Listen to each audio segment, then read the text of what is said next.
ఈయన పొద్దుగా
ఏమన్నా అంటే ఎట్లా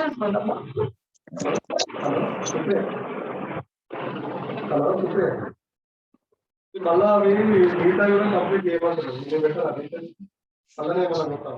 ఇది రావట్లేదు, మళ్ళీ పోయింది. ఇంకా 70 ఎంట్రీ చేయమంటారు. సరే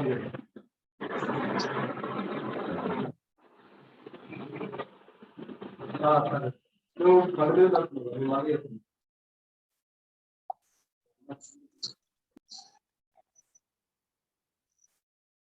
రాయగా నువ్వు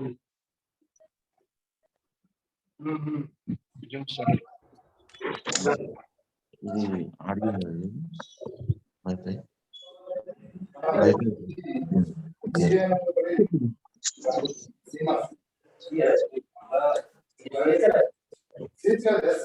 అది ఓకే కాదు కంప్లీట్ అయిపోయిందా?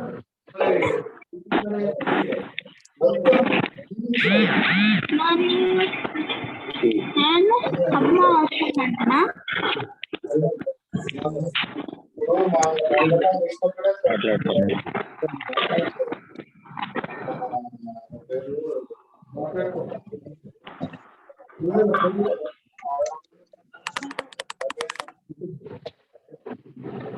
నాకు జూమ్ ఉంది కదా, మాకు రోజు జూమ్ నడుస్తుంది. జూమ్, క్రోమ్ అన్ని, టెలిగ్రామ్ అన్ని డౌన్లోడ్ చేసింది. రోజు జూమ్ క్లాస్ ఉంటుంది.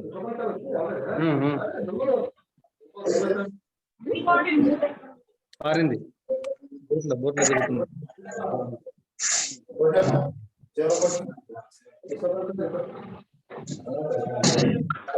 వీడియో అది చేస్తే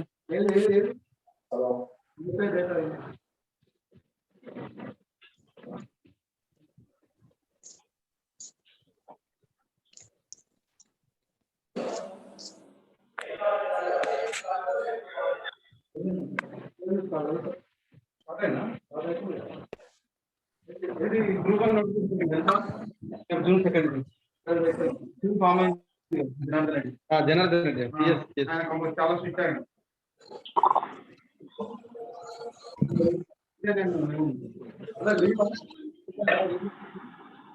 లీవ్ అని పెట్టద్దు, లీవ్ పెట్టద్దు.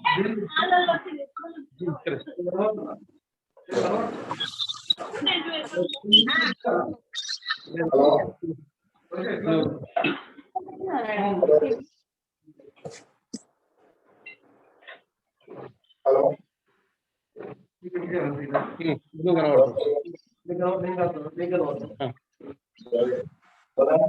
ఫోటో వస్తుందా?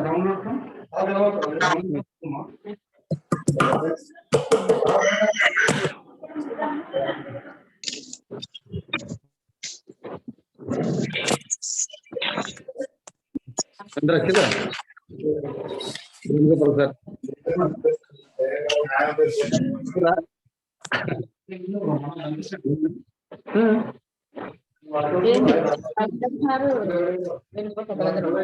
లేదా వాళ్ళ వాళ్ళ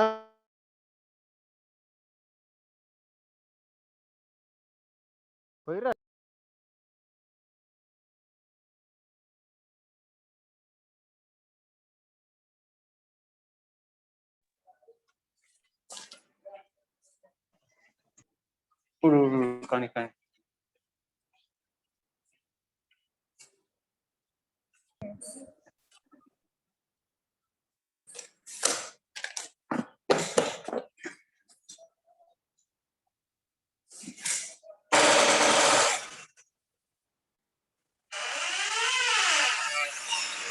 నువ్వు తొందరగా ఆ టైంకి పో, నాకు మీటింగ్ ఉంది.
కొడతారు.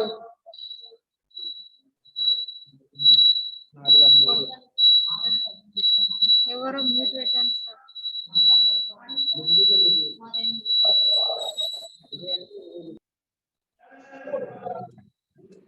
పెంచితే మ్యూట్లో పెట్టండి అంతే. ఎందుకుండా ఉంటుంది మ్యూట్ ఎందుకుంటుంది sir?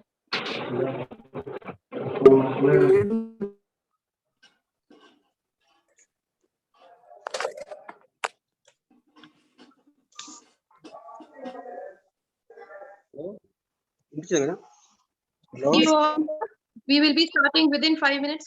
We will be starting.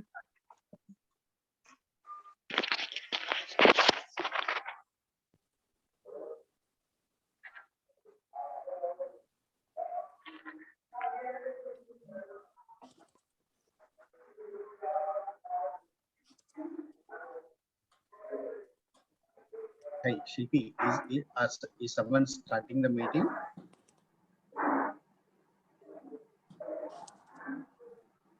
Yes, sir. Kilo అయితే మస్తు జా పడదే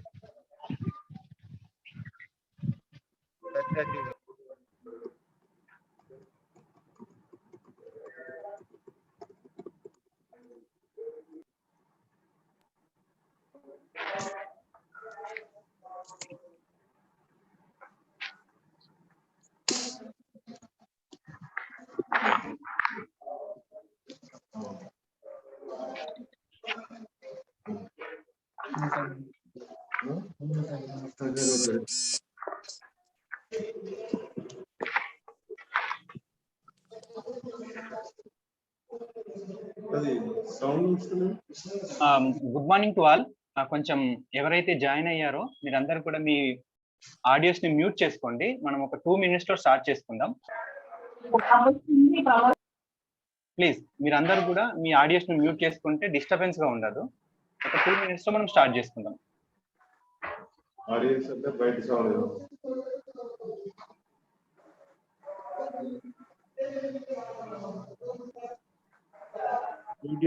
మాట్లాడినట్ట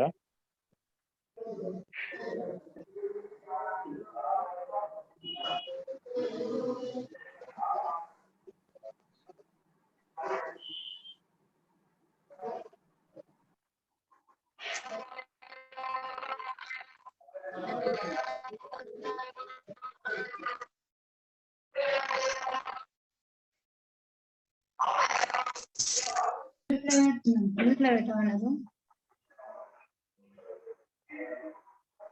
అవి అన్మ్యూట్ చేసేసి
Right.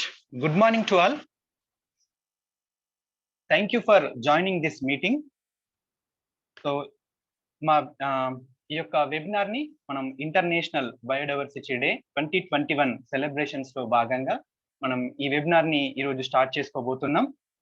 సో ఈ మీటింగ్ లో లైన్ డిపార్ట్మెంట్స్ వారు, stakeholders, NGOs, teachers, students మరియు Telangana state biodiversity board expert members అందరూ కూడా జాయిన్ అవ్వడం జరిగింది. సో మా యొక్క ఇన్విటేషన్ ని యాక్సెప్ట్ చేసి ఈ యొక్క మీటింగ్ లో మీరందరూ జాయిన్ అయినందుకు మేము ఎంతగానో సంతోషిస్తా ఉన్నాం. అంతేకాకుండా ఈ యొక్క మీటింగ్ లో మన మధ్య మిస్టర్ రవీంద్ర అదుసుమిల్లి గారు ఉండడం మనకెంతగానో గర్వకారణం. So it's my privilege to introduce Mr. Ravindra Adusumilli garu on the occasion of International Biodiversity Day celebrations. Ravindra గారు వర్షాధార ప్రాంతాల సమస్యలపైన పనిచేస్తున్నటువంటి జాతీయ సంస్థ అయిన వాసన్ డైరెక్టర్లలో ఒకరుగా పనిచేస్తా ఉన్నారు.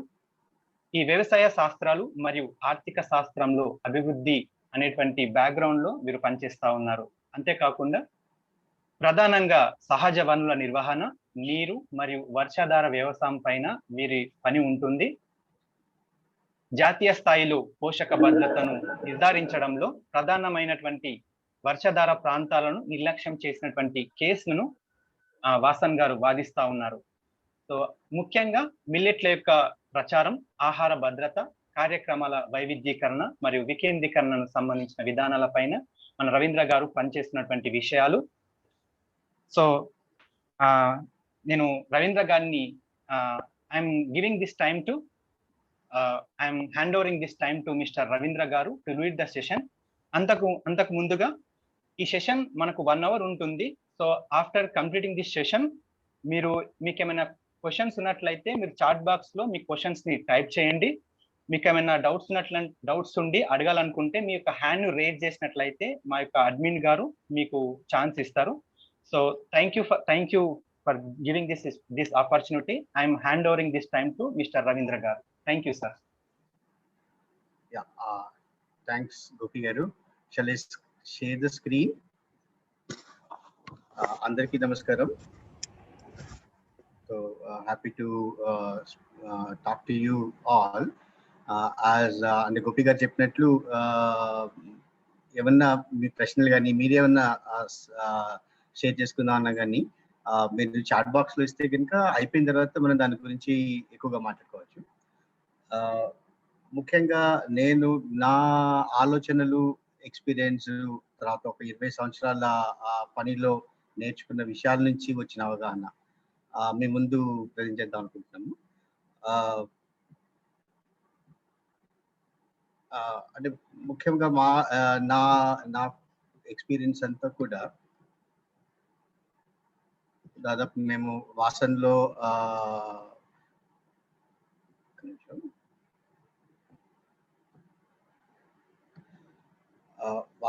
ముఖ్యంగా మేము వర్షాధార ప్రాంతాల గురించి పనిచేస్తుంటాము. అంటే దానిలో భాగంగా మేము వాటర్ షెడ్స్ లో వాటిలో పనిచేసినప్పుడు వచ్చిన అనుభవాల్లో నుంచి నేర్చుకున్నది ఏమంటే ఈ సాయిల్ కన్జర్వేషన్, వాటర్ కన్జర్వేషన్ ఒక్కటి పనిచేస్తే ఉపయోగం ఉండట్లేదు. ఎందుకంటే దాని తర్వాత ఉన్న వ్యవసాయానికి సంబంధించిన సిస్టమ్స్ ఏవైతున్నాయో, తర్వాత వ్యవసాయానికి అనుబంధమైన పాలసీస్ ఏవి ఉన్నాయో అవన్నీ కూడా ఇంటర్లింక్ అయి ఉన్నాయి. ఆ ఇంటర్లింక్ అయిన సమయంలో ఏ ఒక్క దాని మీద విడివిడిగా పనిచేస్తే పెద్దగా ఉపయోగం ఇంపాక్ట్ కనపడట్లేదు.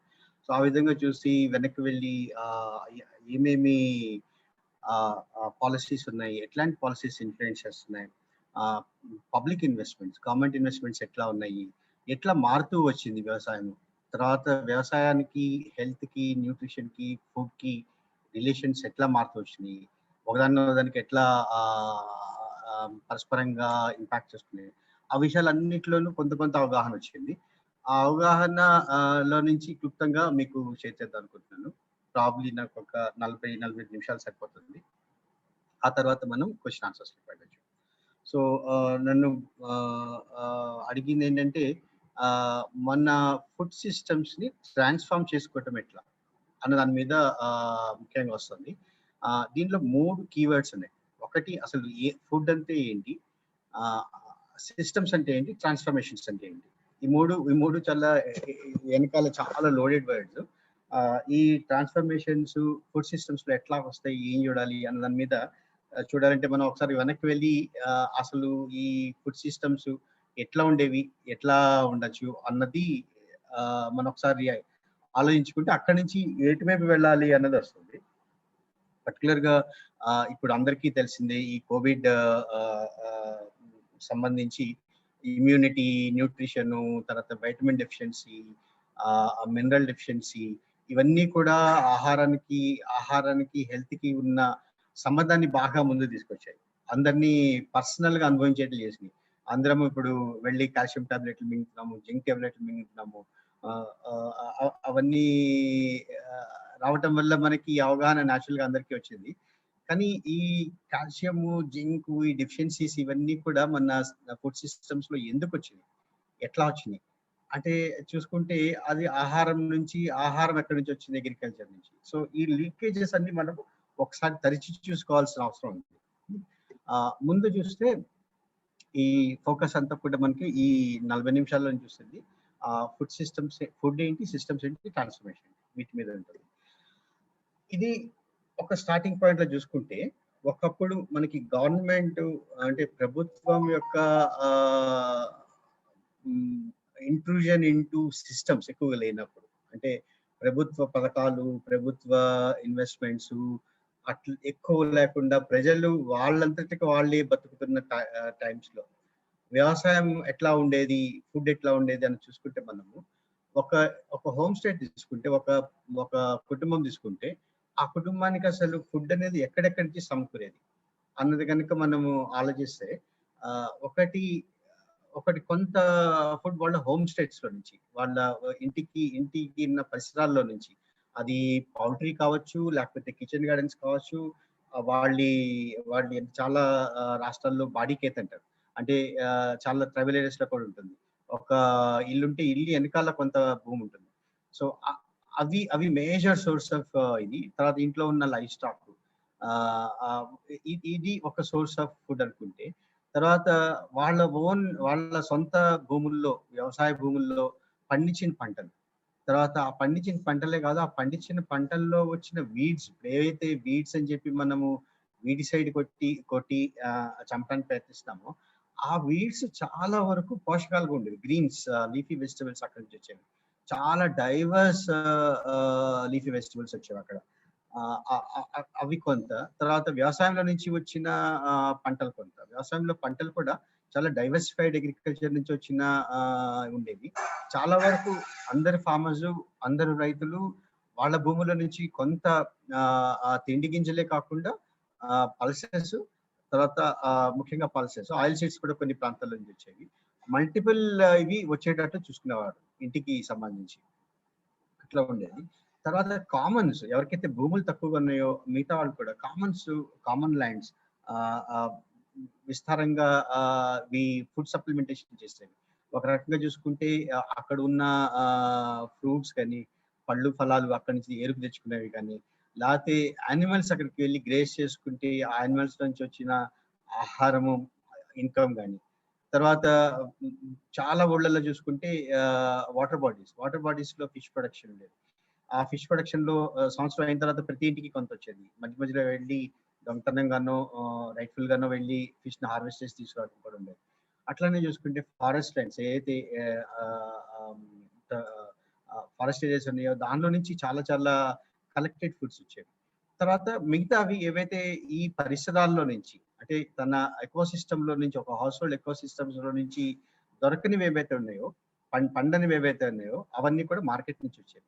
అంటే మనకి 3 రకాలు ఉండేది ముఖ్యంగా. ఒకటి ప్రొడ్యూస్డ్ ఫుడ్, అంటే వాళ్ళు పండించుకున్నవి ఇంట్లో కానీ ఏవి కానీ, ఆర్ పెంచుకున్నవి కానీ, పౌల్ట్రీ కానీ ఏవన్నీ. Produced food and collected food రెండోది. 3 పర్చేస్డ్ ఫుడ్. ఈ 3 రకాలుగా ఉండేవి మొత్తం అంతా ఫుడ్ సిస్టమ్స్ లో. ప్రొడ్యూస్డ్ ఫుడ్ అంటే వాళ్ళ సొంత production, collected food that is collected from Commons and forest, and purchase food దొరకని మార్కెట్ లోంచి వచ్చాయి.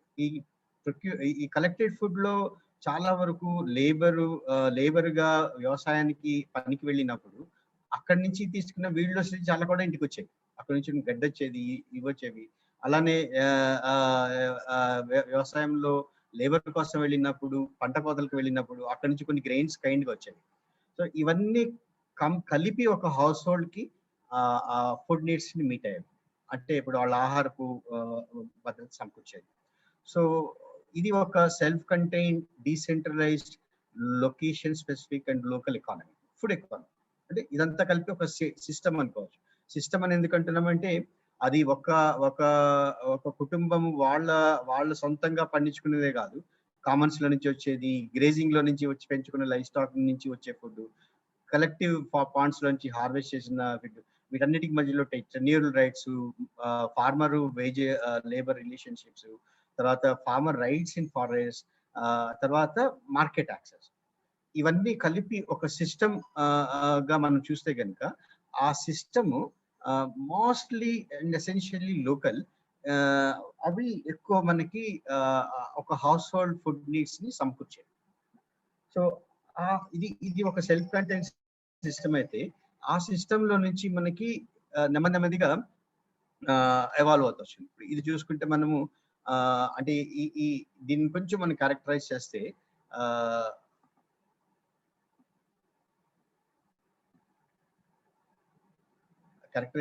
ఒకటి మనము అగ్రికల్చర్ అంటే వ్యవసాయ పరిసరాలు, వ్యవసాయకు సంబంధించిన ఎకోసిస్టమ్, ఆ ఊరి ఎకోసిస్టమ్, ఆ ఊరి ఎకానమీ అంటే ఫార్మర్, లేబర్, మార్కెట్ రిలేషన్స్, తర్వాత ఆ కుటుంబం యొక్క ఆరోగ్యం, ఈ 4 కలిపి ఒక ఇంటిగ్రేటెడ్ ఫుడ్ సిస్టమ్స్ లో ఉండేవి.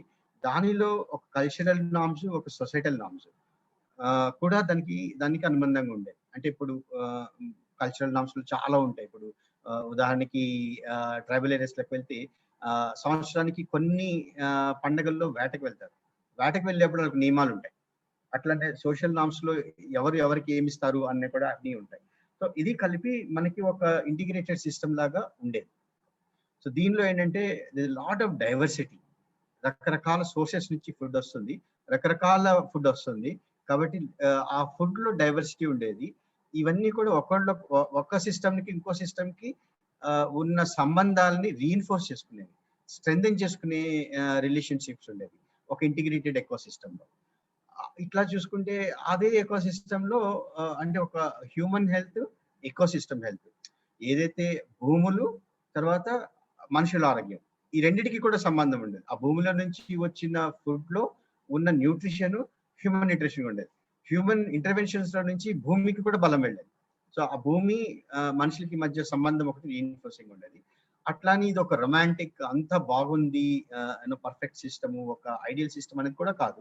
చాలా వరకు ఈ సిస్టమ్ లో దెర్ ఆర్ షార్టేజెస్. కొన్ని క్లైమేట్ రిస్క్స్ వచ్చినాయి, డ్రౌట్ రిస్క్ వచ్చినప్పుడు చాలా మంది చనిపోవటం కూడా కనిపిస్తూనే ఉంటుంది. అలానే సొసైటీలో అన్ని వర్గాల వారికి అంత చక్కగా ఉందంటే అది కూడా కాదు. కొంత ఎక్స్‌ప్లాయిటేషన్ కూడా ఉండేది. భూములు లేని వాళ్ళని బలవంతంగా పనిచేయించడము, వాళ్ళ ఫుడ్ సిస్టమ్ అంత సౌకర్యంగా కూడా లేకపోవచ్చు. సో ఏదైతే సొసైటల్ ఇష్యూస్ ఉన్నాయో use still to person, we need not take it as a utopian system. But essence ఏంటంటే ఒక ఇంటిగ్రేటెడ్ సిస్టమ్. ఆ ఇంటిగ్రేటెడ్ సిస్టమ్ లో నుంచి మనము ఎక్కడికి వెళ్తున్నాము అన్నది చూసుకుంటే, ఇప్పుడు దానిలో నుంచి మనకి నెమ్మదిగా ఒక నేషనల్ ఫుడ్ సెక్యూరిటీ అవసరం వచ్చింది. అంటే గవర్నమెంట్ ఫుడ్ ఇంపోర్ట్ చేసుకునే సిస్టమ్ లో నుంచి మనం బయటపడాలి అంటే కనుక దేశం మొత్తం మీద మనకి ఒక అంటే ఎంతైతే ఫుడ్ డిమాండ్ ఉందో అంత సప్లై ఉండాలి. మనకి నేషనల్ ఫుడ్ సెక్యూరిటీ అన్నది మనం అచీవ్ చేయాలి. దాంతో ఏంటంటే మనం ఒక గ్రీన్ రెవల్యూషన్ బాటలో వెళ్ళాం. ఆ గ్రీన్ రెవల్యూషన్ బాటలో వెళ్ళినప్పుడు ఏమైంది, మొత్తం క్రమంగా మనకు అంతా తెలిసిందే, అగ్రికల్చర్ కెమికలైజ్ అయింది. ట్రాక్టర్స్, పెస్టిసైడ్స్, ఫెర్టిలైజర్స్, వీడిసైడ్స్ ఇన్ని వచ్చినాయి. అంటే ఆ క్రాప్ సిస్టమ్ లో ఆ గింజలు తప్ప మిగతావేవి ఫుడ్ సిస్టమ్ లోకి రాల. ఏవైతే వీడ్స్ ఉన్నాయి, ఏవైతే పక్కన చిన్న ట్రీస్ ఉంటాయి, ఫ్రూట్స్ ఉంటాయి, ఆ మల్టిపుల్ క్రాప్ సిస్టమ్స్ అవన్నీ పోయినాయి. మోనోక్రాప్ సిస్టమ్స్ వచ్చినాయి, కమర్షియల్ క్రాప్స్ రీప్లేస్ చేసినాయి.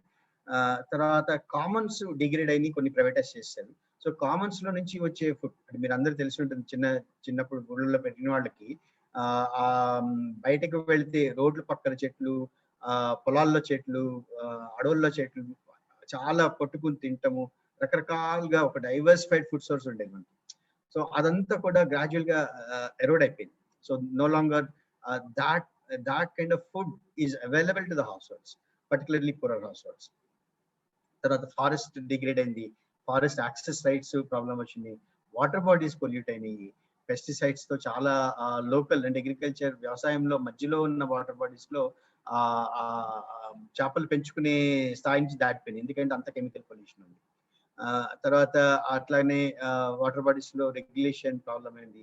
తర్వాత వేజెస్ లో కైండ్ వేజెస్ పోయి మానిటైజ్ అయిపోయినాయి. ఇంతకుముందు పంట మీదకి వెళ్తే కొంత తిండి గింజలు దొరికేవి, కొంత పంటలో ఒక భాగం దొరికేది. ఏ పంటకు వస్తే ఆ పంటలో కొంత తీసుకుని ఉండేవాళ్ళు. లేబర్ హౌస్ హోల్డ్స్ కి అదొక సెక్యూర్డ్ ఇదిగానే వచ్చింది. ఇప్పుడు హార్వెస్టింగ్ అంతా కూడా మెకనైజ్ అయిపోయి అది పోయినాక పూరర్ హౌస్ హోల్డ్స్ లో, వేజ్ డిపెండెంట్ హౌస్ హోల్డ్స్ లో మనకి ఆహారము రావడం అనేది తగ్గిపోయింది. ఎందుకంటే వాళ్ళకి ప్రొడ్యూస్ ఫుడ్ తక్కువ ఉంటుంది, వేజ్ ఫుడ్ ఎక్కువ ఉంటుంది. ఆ వేజ్ ఫుడ్ లో డైవర్సిటీ కూడా ఉంటుంది. ఆ వేజ్ ఫుడ్ పోవడం వల్ల వాళ్ళకి మొత్తం అంతా కూడా వాళ్ళకి సంపాదించినంత కొనుక్కు తినే అవసరం అవుతుంది. హోమ్ స్టేట్ ప్రొడక్షన్ బాగా తగ్గిపోయింది. కిచెన్ గార్డెన్స్ కానీ, పౌల్ట్రీ కానీ, ఆ డిసీజ్ వల్ల కానీ తగ్గిపోయింది. లైఫ్ స్టాక్ అంటే డైరీ పెట్టుకుని పాలమ్ముకోవడం లాగా అయిపోయింది. ఇంటికి సంబంధించిన మేకలు, గొర్రెలు, కోళ్ళు, తర్వాత ఆ పాలనిచ్చే ఆవులు పెట్టుకోవటం, అవన్నీ కూడా గ్రాడ్యువల్ గా బాగా తగ్గిపోయింది. సో మనము వ్యవసాయంలో ఉన్న, అంటే ఇది కూడా ఒక ఫుడ్ సెక్యూరిటీ అన్న కన్సర్న్ తో మొదలుపెట్టిన గ్రీన్ రెవల్యూషన్ గ్రాడ్యువల్ గా ఏం చేసిందంటే ఒక లోకలైజ్డ్ ఫుడ్ ప్రొడక్షన్ ని, దానిలో ఉన్న సిస్టమ్ ని డిసెంటాంగిల్ చేసిన ఆ సిస్టమ్ లో ఉన్న రిలేషన్షిప్స్ ఏవైతే ఉన్నాయో, అంటే రైతుకు కిల్లికి, కామన్ ల్యాండ్స్ కి, హౌస్ హోల్డ్స్ కి ఉన్నవి, ఫారెస్ట్ ల్యాండ్స్ కి, అగ్రికల్చర్ లో ఉన్న చేంజెస్, అవన్నీ కూడా ఏం చేసిందంటే హౌస్ హోల్డ్స్ వాళ్ళ వాళ్ళ పండిన పంట లేకపోతే కొనుక్కున్న పంట, ఈ రెండింటి మీద డిపెండెన్సీ పెరిగినాయి. మిగతా రిలేషన్స్ అన్ని కూడా మనకి సివియర్ అయిపోయినాయి, అన్ని కట్ అయిపోయినాయి. ఆ రిలేషన్స్ అన్ని పోవడం వల్ల ఏంటంటే ఒక ఒక ఒక divorce food basket, divorce sources of food has become very narrow in terms of either you produce are earn money and purchase. మీరు ప్రొడ్యూస్ చేయండి, లేకపోతే డబ్బులు సంపాదించుకుని కొనుక్కో. ఈ రెండింటి మీద డిపెండెన్స్ వచ్చింది. బయట పరిసరాలకి, అంటే ఆ ఎకో సిస్టమ్ కి దీనికి మధ్యలో ఉన్న ఫుడ్ సిస్టమ్ కి ఉన్న మధ్య సంబంధాలు తెగిపోయింది. అట్లా చూసుకుంటే ఇది మేము ఒక ట్రైబల్ ఏరియాలో, ఆదిలాబాద్ ట్రైబల్ ఏరియాలో చూసుకుంటే ఈ చేంజెస్ ఎట్లా వచ్చినాయి ఊళ్ళలో అన్నది చూసుకుంటే, ఓకే చూసుకుంటే ఇది 1960 తీసుకున్నాము, 2010, 2018 మూడు పాయింట్స్ ఆఫ్ టైం తీసుకుని అప్పుడు క్రాప్ సిస్టమ్ ఎట్లా ఉండేది అన్న ఆ చేంజెస్ ఎట్లా వచ్చినాయని చూసుకుంటే, మీరు ఫస్ట్ క్రాప్ సిస్టమ్ లో 1960లో ఆ ఊళ్ళల్లో ఎట్లా ఉండేదండి, ఇది కొల్లం ఆదివాసీ విలేజెస్ లో డేటా. దానిలో ఒక 40% జొన్నలును కందులు కలిపి ఉండేది, ఒక 25% కాటన్ ఉండేది. తర్వాత కొంచెం మంచి భూముల్లో వరి, మినుములు, పెసలు, ఇంకా అట్లా రకరకాల పల్సెస్ ఉండేవి. ఇట్లా ఒక డైవర్సిఫై. దీనిలో చూసుకుంటే ఈ 40+35 75% ఫుడ్ మనకి అప్పుడు వాళ్ళ సొంత భూముల్లో నుంచి కూడా వచ్చేది, వాళ్ళ వ్యవసాయంలో నుంచి వచ్చేది. ఆ వ్యవసాయం ఎట్లా మారిపోయింది అన్నది చూస్తే, ఈ 2010లో చూస్తే కాటన్ విత్ రెడ్ గ్రామ్, అంటే కాటన్ మధ్యలో రెడ్ గ్రామ్ వేసేది 50% అయిపోయింది. తర్వాత సోయాబీన్ విత్ గ్రీన్ గ్రామ్ 40% అయింది. ఈ సోయాబీన్ అంతా కూడా అమ్మటానికి ఉండేది. జోవార్, తిల్ ఇవన్నీ కలిపి ఒక 10% వచ్చింది. అదే మీరు 2018లో తీసుకుంటే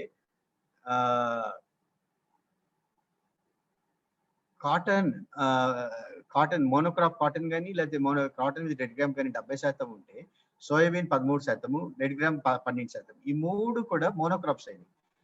ఏ మోనోక్రాప్ అయినా కానీ బజార్లో అమ్ముకోవడానికి ఉంటాయి. తర్వాత ఇది జోవార్ తీసుకుంటే ఇది కొంత ఇళ్లలోకి వెళ్ళేది, ఒక 3%, అక్కడక్కడ కొంత వేసుకున్నారు. ఈ ఏదైతే పల్సెస్ బేస్డ్ ఉన్నాయో, green gram, black gram rice, ఇవన్నీ కూడా 2% పడిపోయింది. ఇది ఒక ఎకాలజీ డిగ్రేడేషన్ కూడా సంబంధించింది. అలానే వాళ్ళ ఫారెస్ట్ లో నుంచి వచ్చినవి కూడా తగ్గిపోయింది మొత్తం.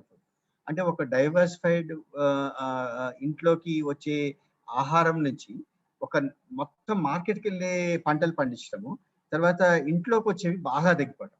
దీనిలో చూసిన తర్వాత ఆ ఊళ్ళో ఇప్పుడు చాలా రకరకాల ప్రాబ్లం, ఎందుకంటే వాళ్ళకి కాటన్ మీదకి షిఫ్ట్ అయిపోయారు మొత్తము.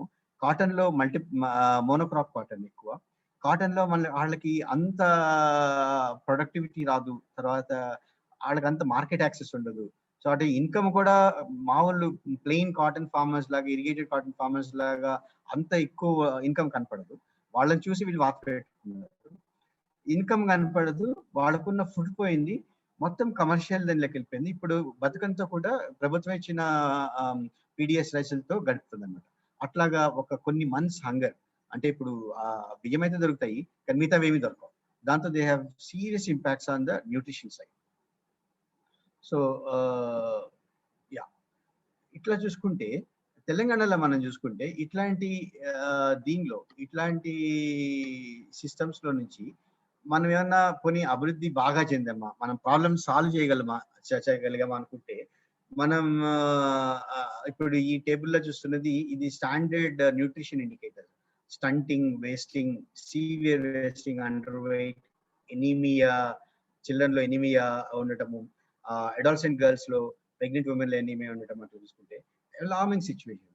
అంటే 6 నుంచి 59 నెలల అంటే 5 సంవత్సరాల లోపు పిల్లల ఇది చూసుకుంటే దానిలో 70% పిల్లలకి ఎనీమియా. అడాల్సెంట్ గర్ల్స్ లో 64% మంది అడాల్సెంట్ గర్ల్స్ కి ఎనీమియా ఉంది. ప్రెగ్నెంట్ ఉమెన్ లో 53% ప్రెగ్నెంట్ ఉమెన్ కి ఎనీమియా ఉంది. అలాగే చిల్డ్రన్ లో 33% చిల్డ్రన్ ఆర్ స్టంటెడ్. అండ్ ఈ డేటా చూసుకుంటే indicators are not good. We are not performing well in terms of the development, the health and then human development indicators. ఇప్పుడు చూసుకుంటే మనం ఒక రకమైన వ్యవసాయంలో నుంచి కొత్త రకం వ్యవసాయానికి వెళ్ళాము. కొత్త రకం వ్యవసాయంలో నుంచి ఆరోగ్యానికి సంబంధించిన ఏ ఇండికేటర్స్ లోనూ మనం ఎక్కువగా పర్ఫామ్ చేయట్లేదు. ఇదంతా కూడా ప్రభుత్వం నుంచి వెళ్ళే న్యూట్రిషన్ ప్రోగ్రామ్స్ తో పాటు అవన్నీ చేస్తున్నా కూడా, సప్లిమెంట్ చేస్తున్నా కూడా ఇంత ప్రాబ్లమ్ సివియర్ గా ఉంది. ఇంత ప్రాబ్లం ఎట్లా ఉంటే ఇంకా ట్రెండ్ ఏంటంటే మొత్తము వరి వ్యవసాయాన్ని పట్టురావడం. వరి వ్యవసాయం తీసుకొచ్చే నీళ్లు అనగానే ఏ డ్యామ్ కట్టినా, ఏ లిఫ్ట్ ఇరిగేషన్ కట్టినా నీళ్లు వస్తాయి. నీళ్లు రాగానే నీళ్లు రాగానే వరి ఏం చేస్తుంది, అంతకుముందున్న వ్యవసాయాన్ని రీప్లేస్ చేస్తుంది, మెట్ట వ్యవసాయాన్ని రీప్లేస్ చేస్తుంది. మెట్ట వ్యవసాయం యాక్చువల్ గా జనాలకి ఆరోగ్యాన్ని ఇచ్చే వ్యవసాయం, అంటే పల్సెస్ కానీ మిల్లెట్స్ కానీ అన్ని మెట్ట వ్యవసాయం. దాన్ని రీప్లేస్ చేసి వరిలోకి వెళ్తాము. వరి అంతా కూడా అమ్మడానికి వెళ్తాం కానీ కొనేవాళ్ళు లేరు, కాబట్టి ప్రభుత్వం కొనాలి. సో ఒక విషియస్ సైకిల్లో మనం అంతా ఇరుక్కున్నాం. అలానే ఇంకా చూసుకుంటే ఇప్పుడు ఈ మ్యాప్స్ చూస్తే మీరు, సో ఇప్పుడు ఇది ఎనీమియా చూసుకుంటే ఈ మ్యాప్స్ ఉంటుంది చూడండి. అన్ని దాదాపు చాలా డిస్ట్రిక్ట్స్ ఎనీమియాలో చాలా సివియర్ గా ఉన్నాయి. 75% ఎనిమిక్ ఉన్న చిల్డ్రన్, అంటే 5 సంవత్సరాల్లో డార్క్ కలర్ అన్ని కనిపిస్తుంది మీకు. 69 ఈ దాదాపు 3-4 జిల్లాలే మనకి తక్కువ ఎనిమియా ఉన్నది. అట్లనే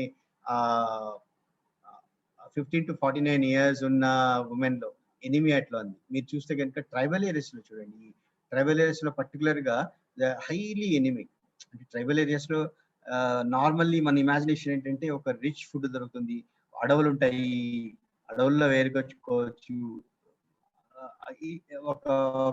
ఒక అంటే ఇంకా కమర్షియలైజ్ అవని వ్యవసాయం, అట్లాంటి మెంటల్ పిక్చర్ ఉంటుంది.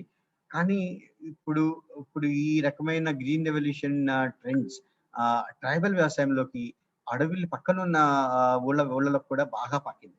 మొత్తం మీరు ఖమ్మము ఇవన్నీ చూసుకుంటే మొత్తం అంతా కూడా కాటన్, మిర్చి వెళ్ళి హైలీ కమర్షియల్ గా వెళ్ళింది. ప్యాడీ, ములుగులో చూసుకుంటే ప్యాడీ మొత్తం రీప్లేస్ చేసింది పాత వ్యవసాయం. ఇప్పుడు ఎట్లా వచ్చారంటే అడవి ప్రాంతాల్లో ఆదివాసీలు కూడా ఆకలికి పాత వ్యవసాయం ఎట్లా అంటే తెలియకుండా వచ్చింది. అంటే జొన్నలు అవన్నీ, కొర్రలు ఇవన్నీ ఎప్పుడో తిన్నాము, మా తాతలు తిన్నారు అన్న లెవెల్లో ఆ ఊళ్ళు కూడా వచ్చింది. అట్లానే ఏ ఇండికేటర్స్ చూసుకున్నా మనకి అంటే ఇప్పుడు బేసికల్ గా ఒకటి ఏంటంటే హెల్త్ ఎమర్జెన్సీ అనేది ఒకటి ప్రముఖంగా కనిపిస్తుంది. ఆ హెల్త్ ఎమర్జెన్సీ కూడా మనకి న్యూట్రిషన్ డెఫిషియన్సీస్ నుంచి వస్తుంది చాలా వరకు. అంటే న్యూట్రిషన్ లేకుండా వచ్చే ఆరోగ్య సమస్యలు చాలా విస్తారంగా పెరుగుతున్నాయి. సో న్యూట్రిషన్ లేకుండా ఎందుకు ఉన్నది అని చూసుకుంటే కనుక వ్యవసాయంలో వచ్చిన మార్పులు, ఇంతకు ముందు ఏదైతే చూసామో హ్యూమన్ న్యూట్రిషన్ లో ఇంపాక్ట్ పడింది. అట్లనే నెక్స్ట్ చూసుకుంటే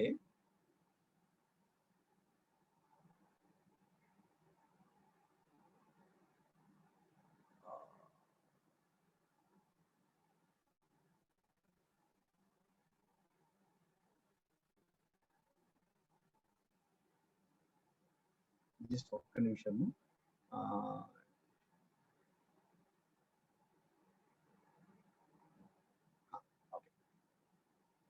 సో ఇట్లా చూసుకుంటే మనము ఇట్లాగా వచ్చినప్పుడు ఏదైతే ఇక్కడ మనం ఇందాక అనుకున్నామో ఒక ట్రెడిషనల్ వ్యవసాయము, ఒక సెల్ఫ్ కంటైన్డ్, వాళ్ళ పరిసరాలతో, వాళ్ళ వాతావరణంతో, వాళ్ళ ఎకోసిస్టమ్తో సంబంధం ఉన్న వ్యవసాయం, ఎక్కడైతే యానిమల్స్, వ్యవసాయము, ఎకాలజీ మూడు కలిపి ఉంటాయో అట్లాంటి వాటిలో నుంచి ఎక్కడైతే మనకి ఈ డెఫిషియన్సీ వచ్చినాయో, వ్యవసాయాన్ని, హౌస్ హోల్డ్ కన్జంప్షన్ ని ఎక్కడైతే డీలింగ్ చేసుకున్నామో, అంటే మన పరిసరాల్లో నుంచి మన తిండి రాదు, మన తిండి మార్కెట్ నుంచి వస్తుంది.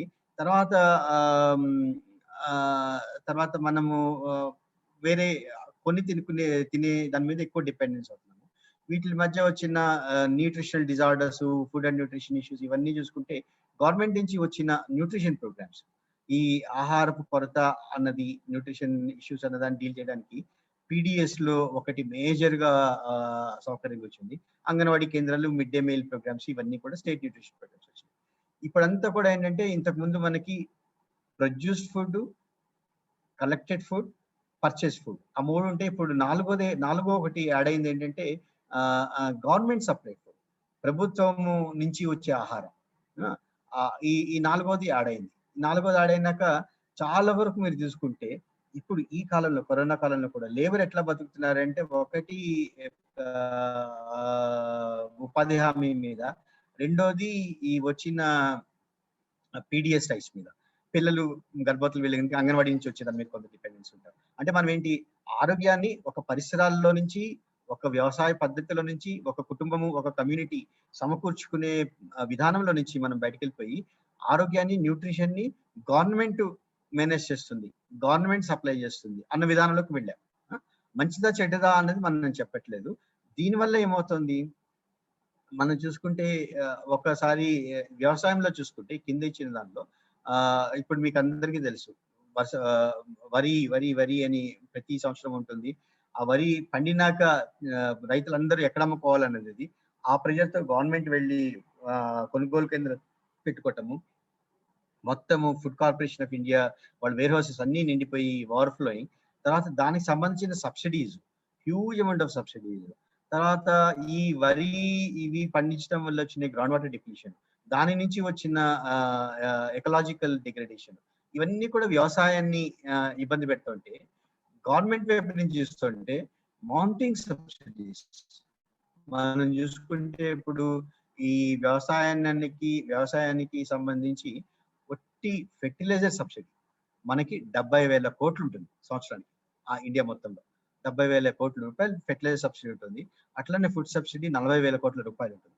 అదంతా కూడా ఈ సిస్టమ్ ని ఏదైతే ఒకప్పుడు సెల్ఫ్ కంటైన్డ్ ప్రజలు ఒక ఎకో సిస్టమ్ లో, ఒక వాతావరణంలో వాళ్ళంతట వాళ్ళు సమకూర్చునే విధానంలో నుంచి బయటకు వచ్చేసి, మీ ఫుడ్ పండించక్కర్లేదు, మీరు కమర్షియల్ గా పండించుకోండి, అమ్ముకుంటే ఎక్కువ లాభం వస్తుంది, ఆ డబ్బులతో మనం కొనుక్కుందాము అన్న సిస్టమ్ లోకి మనం వెళ్ళిపోయినప్పుడు వచ్చిన డెఫిషియన్సీస్, వచ్చిన క్రైసిస్ ని అధిగమించడానికి మళ్ళీ గవర్నమెంట్ నుంచి ఇదంతా కూడా ప్రాపప్ చేయాల్సిన అవసరం ఉంది.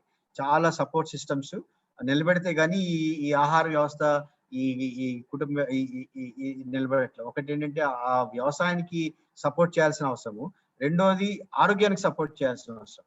అగ్రికల్చర్ సబ్సిడీస్, ఫుడ్ సబ్సిడీస్, ఈ రెండు ఒకప్పుడు కలిపి ఒక ఇంటిగ్రేటెడ్ ఎకాలజీలో ఉండేవి. ఆ రెండింటిని విడగొట్టి ఇప్పుడు ఆ రెండు కూడా ప్రభుత్వం మీదకి వెళ్ళిపోయింది. సో ప్రజల బాధ్యత ఏంటి, నువ్వు ఏదైనా పండించు, అమ్ముకో, వస్తే తిను, లేకపోతే పీడిఎస్ రైస్ తోను, ఉపాధి హామీతోనూ బతుకు. ఈ లాజిక్ ప్రజలకు వచ్చింది. ఇది is the way that things should move అన్నది చాలా ఇష్యూ. ఇదే మీరు మ్యాక్రో లెవెల్లో తీసుకుంటే, దేశం మొత్తంలో తీసుకుంటే, మనము ఈ దీనిలో 3 మ్యాప్స్ ఉన్నాయి కదా. మొదటి మ్యాప్ ఇక్కడ ఎడమ చేతి ఉన్న మ్యాప్స్ రెయిన్ఫెడ్ ఇండెక్స్, అంటే ఈ బ్లూ అన్ని కూడా ఇరిగేటెడ్ ఏరియాస్, ఈ రెడ్ అన్ని కూడా 40% కంటే తక్కువ ఇరిగేషన్ ఉన్న జిల్లాలు అన్నమాట. ఒక్కసారి అది మెంటల్ లో ఫిక్స్ చేసుకోండి, మైండ్ లో ఫిక్స్ చేసుకోండి ఆ డిస్ట్రిక్ట్స్ ఎక్కడ ఉన్నాయో. నెక్స్ట్ దానికి వస్తే మీరు ఆ బ్రౌన్ కలర్ లో ఉన్న వాటిల్లో పవర్టీ ఉంది, మొత్తం డార్క్ కలర్ అంతా పవర్టీ ఏరియాస్ అన్నమాట. అంటే ఎక్కడైతే ఇరిగేషన్ లేదో అక్కడ పవర్టీ ఎక్కడ ఉంది, అదే ఏరియాలో ట్రైబల్ ఏరియాస్ కూడా ఎక్కువ ఉన్నాయి. అంటే మనకి అంటే వర్షాధార భూములు మనము వర్షాధార భూముల్ని మనం వదిలిపెట్టేయటం వల్ల దానిలో ఉన్న ప్రజలు పవర్టీలోకి వెళ్ళటము, ముఖ్యంగా ఆదివాసీ ఇది చాలా దేశం మొత్తంలో కనిపిస్తుంటుంది.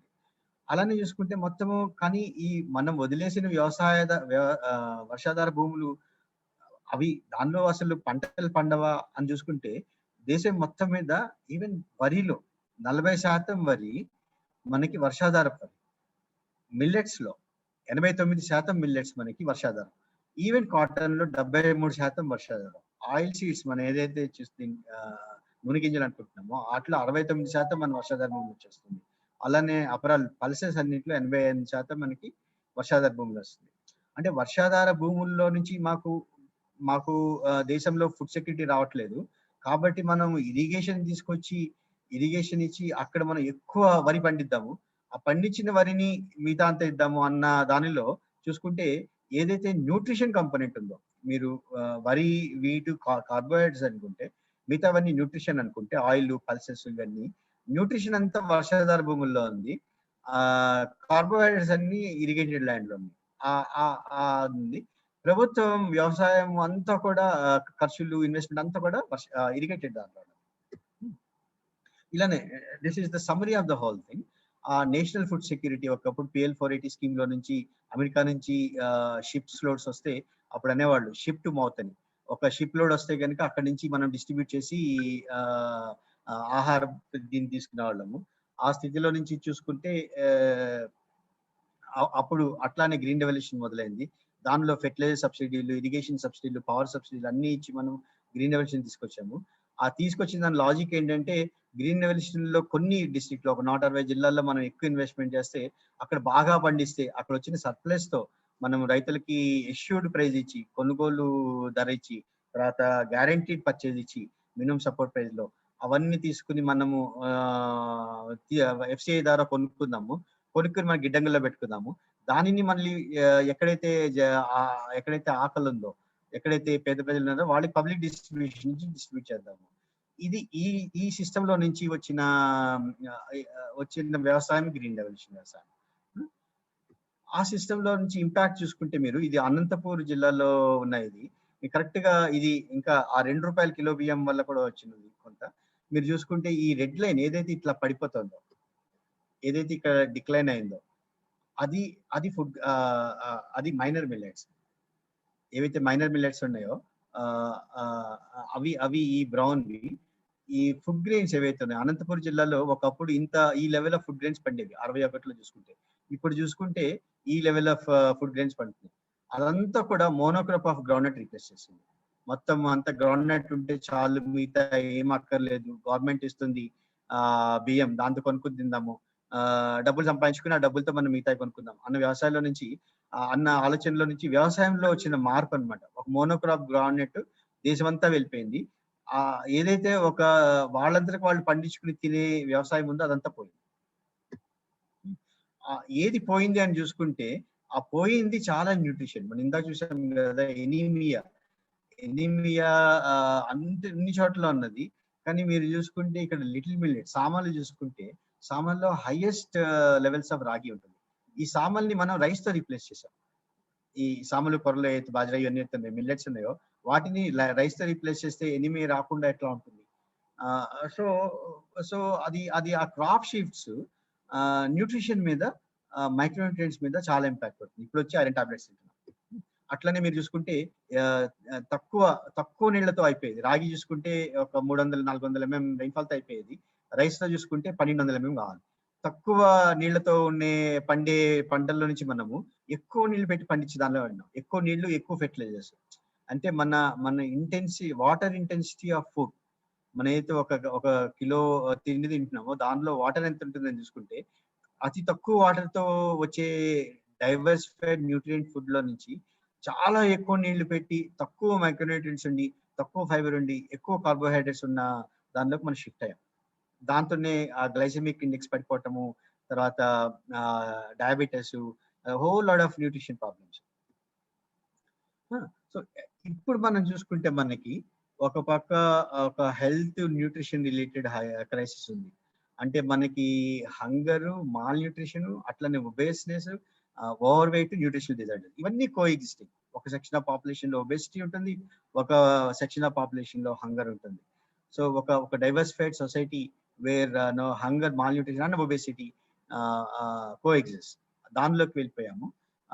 ఎకనామిక్ డిస్ట్రెస్ సివియర్ గా ఉంది. ఫార్మర్స్ ఇన్కమ్స్ పడిపోయినాయి, ఫార్మర్స్ యాజిటేషన్ అవన్నీ మీరు చూసే ఉంటారు అదంతా. తర్వాత గవర్నమెంట్ లో సబ్సిడీస్ భారం విపరీతంగా పెరిగిపోయినాయి. అది ఎట్లా చేయాలో తెలియక గవర్నమెంట్ వ్యవసాయంలో మేమేం చేయలేము, మీకు కిసాన్ సమ్మాన్ లో డబ్బులు ఇస్తాము, దాంతో మీరు ఏదైనా కొనుక్కోండి మీ ఇష్టం అన్న స్థితికి వచ్చింది. అట్లనే చూసుకుంటే ground water depletion, land degradation, soil quality పోవటము, ఒక లార్జర్ ఎకలాజికల్ క్రైసిస్, తర్వాత ఒక క్లైమేట్ క్రైసిస్, క్లైమేట్ చేంజ్ ఒకటి విస్తారంగా పెరగటము, రిస్క్ పెరగటము, అవన్నీ కూడా ఒక క్లైమేట్. సో ఇప్పుడున్న స్థితిలో మనము ఈ 4 రకాల క్రైసిస్ సైమల్టేనియస్ గా ఒక దగ్గర ఎగ్జిస్ట్ అవుతున్నాయి. అంటే we are victims of these crisis, and these crisis are not on their own, they are manifested by our own acts.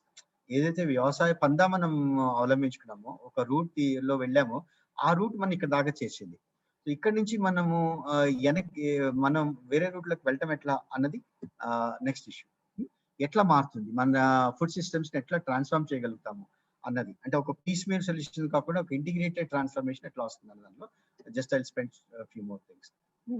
ఇది మనం గ్రీన్ రెవల్యూషన్ పాత్వే. అంటే ఒకప్పుడు సబ్సిస్టెన్స్ ఫార్మింగ్, జనాలకు ఇరిగేషన్ లేదు, ఏదో బతకడం కోసం పండించుకుంటున్నారు అన్న దగ్గర మనం లాజికల్ ఇంపోర్ట్ చేసుకోవాల్సిన ఫుడ్ గ్రెయిన్స్ అన్న దగ్గర మనకి మొదలైన 1960s లో మొదలైన ఆలోచన, గ్రీన్ రెవల్యూషన్ ఆలోచన మొత్తం సిస్టమ్ ని మనం ఒక డిఫరెంట్ లెవెల్లోకి తీసుకెళ్ళింది.